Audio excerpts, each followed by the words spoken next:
Hi guys, welcome back to the channel. Today I've got 3 replays in the tier 10 French Wheelie Boy light tank, the EBR 105.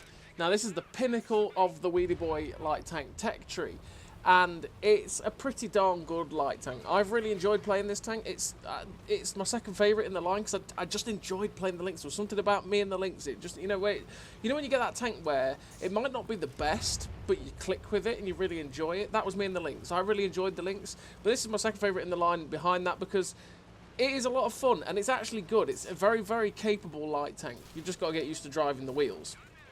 So what's good about it? Well, the aim time on this gun is filthily good. It's like 1.4 seconds. The accuracy on it's 0.38, but you never really feel that, to be perfectly honest. I hit a lot of shots on the move. I hit a lot of shots not even that well aimed. They just fly in, and I mean, a lot of that is 6.0, right? The mobility is great. This tank, you have to watch out, though, doesn't go backwards as fast as it goes forwards, like the Tier 9 and like the Prem. This tank goes forwards at 70 kilometers an hour in the cruise mode and goes backwards at 50. But if you were to go to the rapid mode for speed, you go forward at 85 and backwards at 62. Now the mobility is great, okay? It's one fantastic factor about this tank. Being able to go 85 kilometers an hour in the rapid mode means you cover a lot of ground very, very quickly. It means you can get out of dodge very, very quickly as well, which is nice. And going backwards at 60 kilometers an hour is also absolutely fantastic. The rapid mode, the cruise mode, sorry, where you're going forward at 70 is still absolutely fantastic, right? That's just as fast as most of the light tanks at tier 10. And you can go back at 50, which, like I say, is again, better than every other light tank. The camo on this tank is filthily good. It's great. There's so many aggressive positions you can get to completely unspotted, get amazing amounts of spotting out. Like, I have done tons of spotting. In this tank, for me, I do spot a lot and get a hell of a lot of average assistance because I can play it so aggressively, get myself on the front lines and get a lot of spotting out. Now, obviously, the way I have been playing it does put me in trouble quite a lot as well because sometimes I might... Well, I'm terrible at driving, right? I just derp into a building and then die. It is what it is.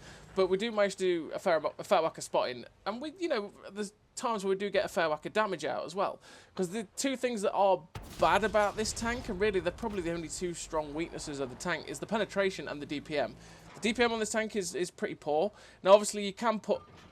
This is where I tell you what my equipment I run on this tank is, right? I run camouflage, vents, and optics. Now, obviously, I'm saying that the DPM's terrible, right? Because it is. The reload's pretty poor if you don't run the rammer. If you put a rammer on, sure, you can have a better reload. But to be honest, to make this tank as good as I want it to be, I run vents and optics to be able to get the best view range I can possibly get. Because in this tank, I've got it up to 471 meters view range.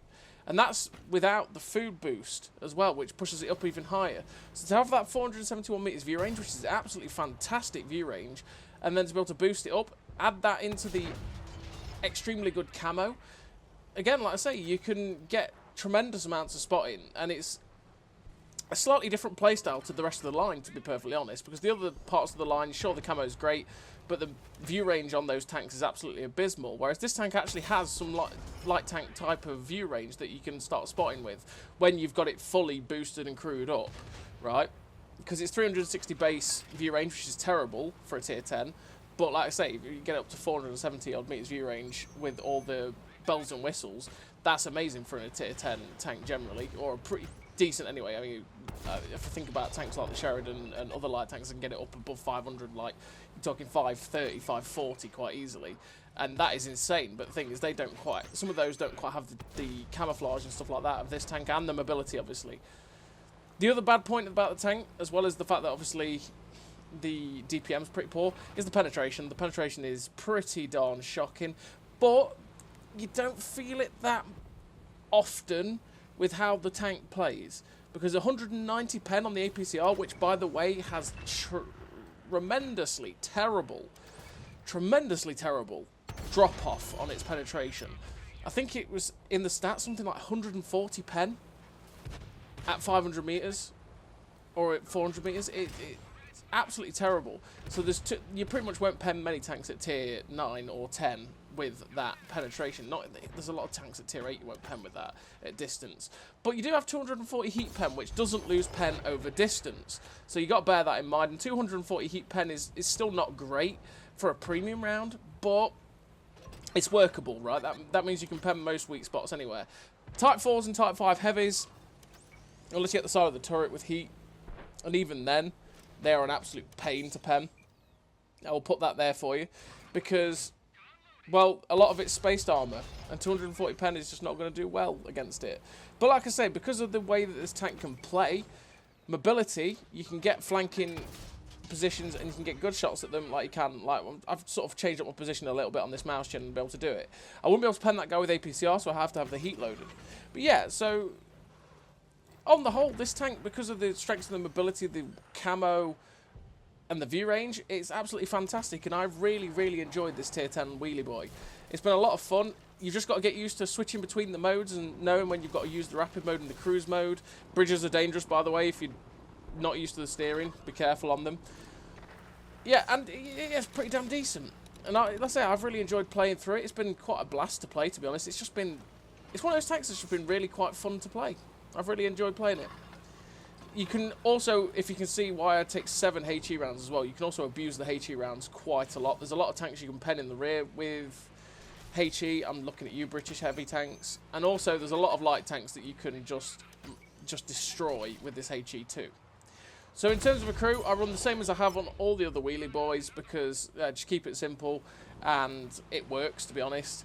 I run Born Leader, Rapid Reload, Sixth Sense, Situational Awareness, Camouflage Expertise, Muffled Shot, Steady Aim, Snapshot, and Run and Gun.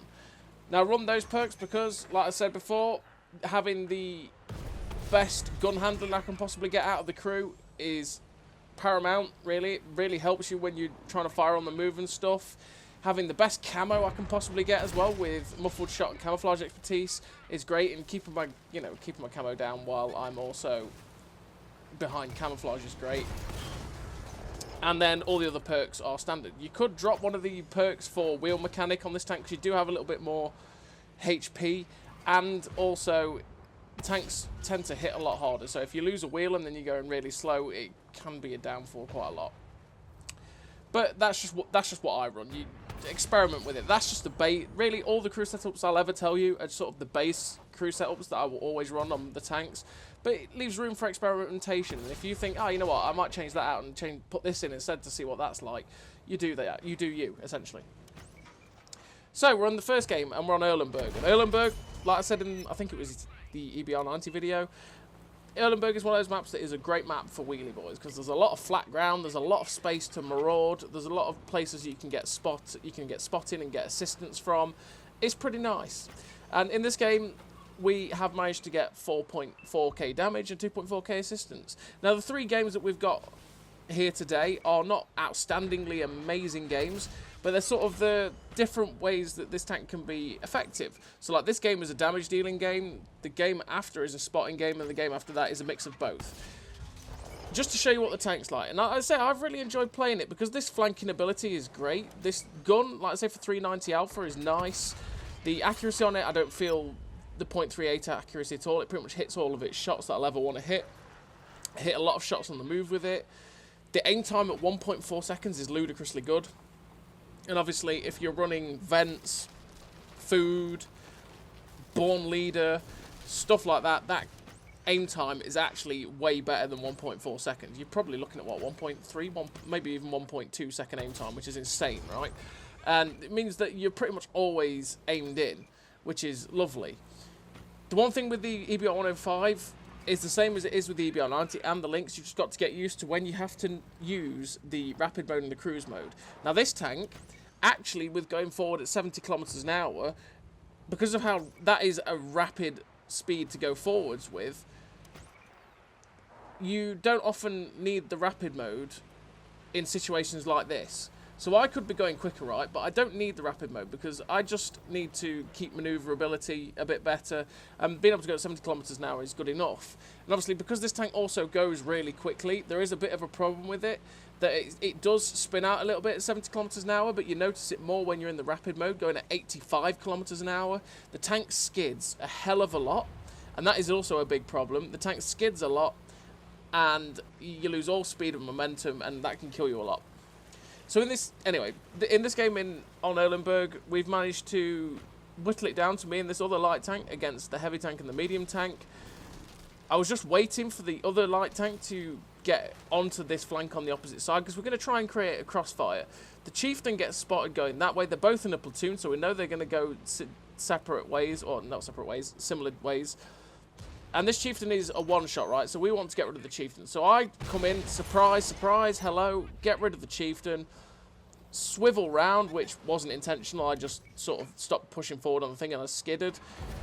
There's UDAS 1516 is in a terrible place to be, because he is in a crossfire between me and that Rheinmetall Panzerwagen. And we finished the game with 6.3k damage nearly, 5 kills, 2.4k assistance, a really nice game for damage and a little bit of assistance, high caliber, first class, 1786 base XP. A really nice game for the EBR 105. Like I say, I mean, generally that assistance, 2.4k assistance, because of the way I play this tank and the way that this tank can be played, sort of that really fairly active, mobile, camouflage, light scout, essentially, generally been getting a fair whack of assistance every single game, whether it be a 1.52k. It's just been passively increasing all the time. Even games where I maybe didn't go outright to go and spot, where I've been trying to just keep flanking, and, you know, games where there's not really been the opportunity to just go to an aggressive position and spot up. I've just been spotting people and getting little trickles of assistance here and there. Because obviously, with 470 odd meters view range, it's not like some of the other wheelie boys that are in this line, right? Where I'm getting outspotted even by heavy tanks. Where I'll have a heavy tank 100 meters behind me, and he's actually spotting the tank in front of me because my view range is terrible, so I'm not actually spotting the tank in front of me, and I'm getting like 50% of the spotting. This tank has 470 meters view range, and if you are quite far on the front line, like I have been in these games, pretty much, you will be getting most of the assistance a lot of the time. So this second game is on Fisherman's Bay, and I've decided that because of the way that this team seems to be set up, I've spotted a couple of people here and there. There's 2 artillery, one for which hits the guy behind me, about nowhere near me, and does 250 damage. That hurt and breaks my wheels. You can see where the speed goes.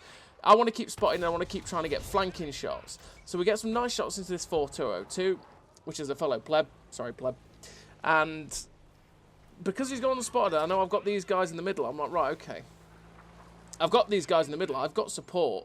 So I want to kind of get some spotting in. And this is where I'm talking about the view range being pretty damn diddly decent, right? That if we were in any of the other wheelie boys, we're not spotting these guys, right? But because we're in this tank and we've got good view range, we are. Now, you saw me there hesitate my shot on the 4202, and then I did the correct thing, and that was pull behind the bush and fire through the bush at him, and I didn't get spotted. If I'd fired at that 4202 and stayed out in the open, he would have spotted me. But because I pulled behind the bush and used the camo of the bush, and I've got muffled shot and stuff like that, 250 meters away, he didn't spot me. That's where you can maximise the strength of a tank like this by using your brain and using the camouflage, and not being me with the first, well, where I was tempted to fire at him and fire just out in the open, and I would have been spotted, and I would have been in a bit of a tricky situation. So we're up to 1600 damage, 1.5k assistance. I've still got all these friends on the one line. I've got this heavy tank at F34. We know there's tanks on that corner where we've just spotted this M103, right? And again, pulling behind a bush, using the camo of the bush, firing through the bush. We didn't get spotted. We're also getting assistance on this M103, and we got some damage in. So I know there's guys in these corners, right? This is where they spawned, and it means that if I spot it up, I'm probably going to end up with a decent amount of assistance. Now, we go for the shot on this 4202, but unfortunately, ricochet off his upper plate. We're in a really awkward situation there. We end up getting slapped by something else and slapped by the 4202. And we lose half our health, because obviously that is one thing that is a light tank. We've not got much health. We only got 1300, which is less than a lot of tier 7 heavies, even some tier 6 ones. But it's a light tank, so that's what it is. And now we're up to 5k spotting, because we did spot that corner. We were spotting the E4, and we've got a lot of TDs on that one line. Like I say, and that's just feeding us assistance. So as we push forward into this forward area here, we end up spotting the 268 version 5, who is starting to get slapped up. We spot the Conway as well, who has not been quite getting shot up yet. Or in fact, I think he has. But we pull up behind this valley because we know we're safe from the 268 version 5. Get a sneaky shot into the side of him and then run away because it's like, oh, okay, that 268 version 5 is probably going to pull forward the moment I'm spotted to come and get me. But fortunately enough, he doesn't. I leave the valley because I know there's artillery in this corner. I try and auto-aim a shot into this guy if I'm going to try and do it. Well, I was auto-aiming at him there to see if I could get a shot at him, but I decided not to do it because it was a little bit awkward. And quite frankly, I don't want to die to these two artillery, so I'm just spotting them up.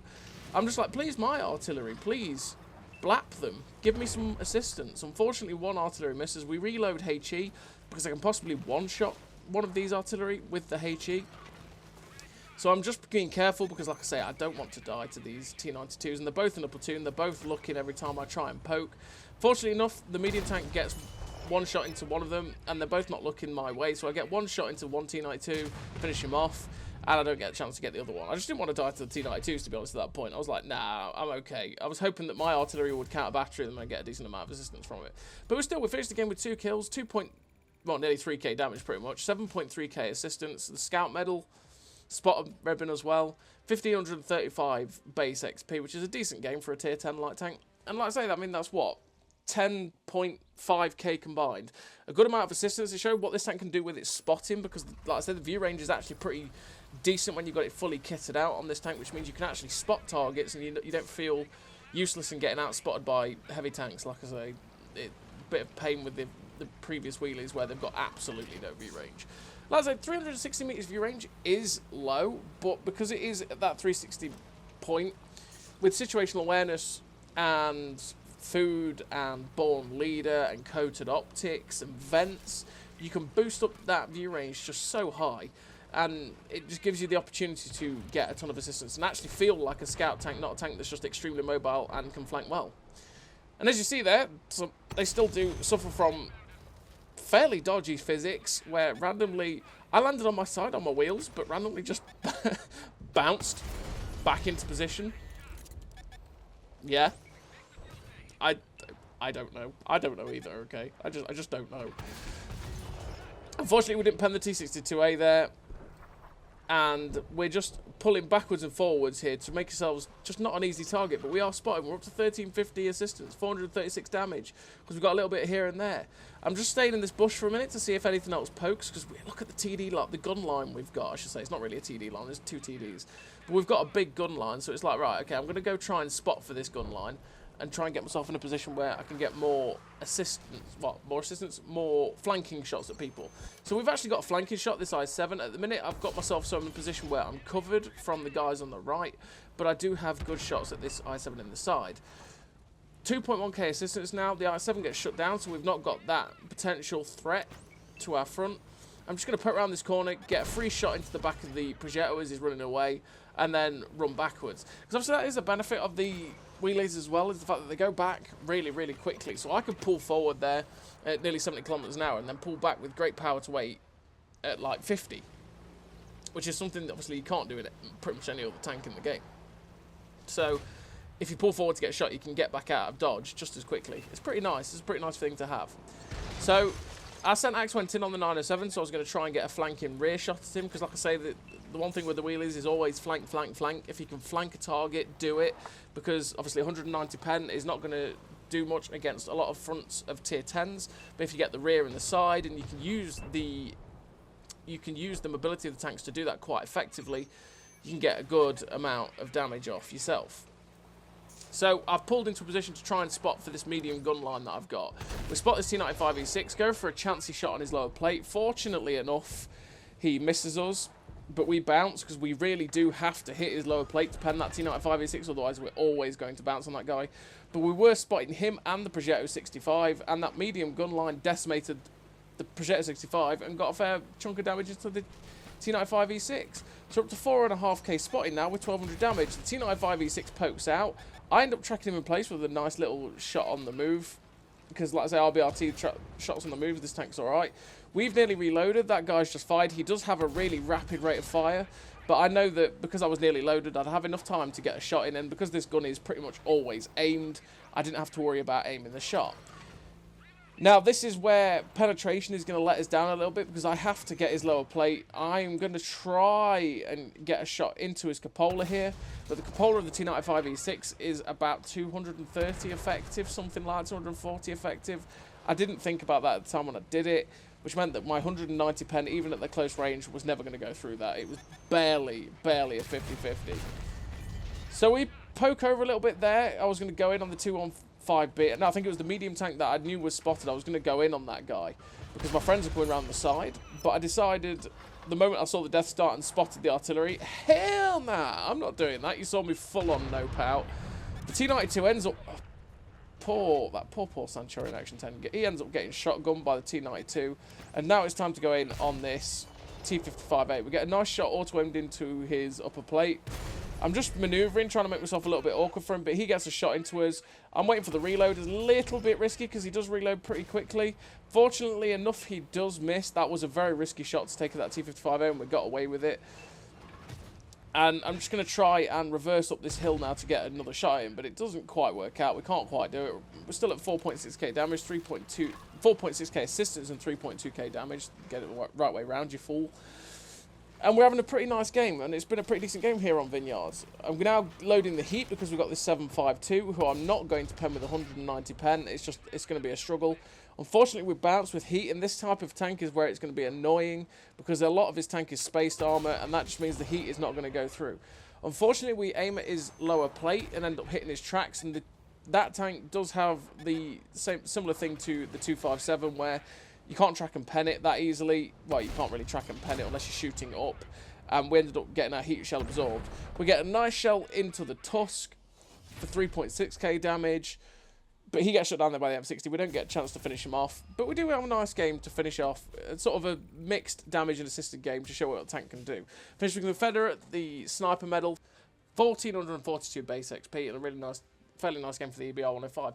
It's a pretty nice tier 10 wheelie boy. I've enjoyed it a lot. As always, everybody, thank you very much for watching. I'll see you next time.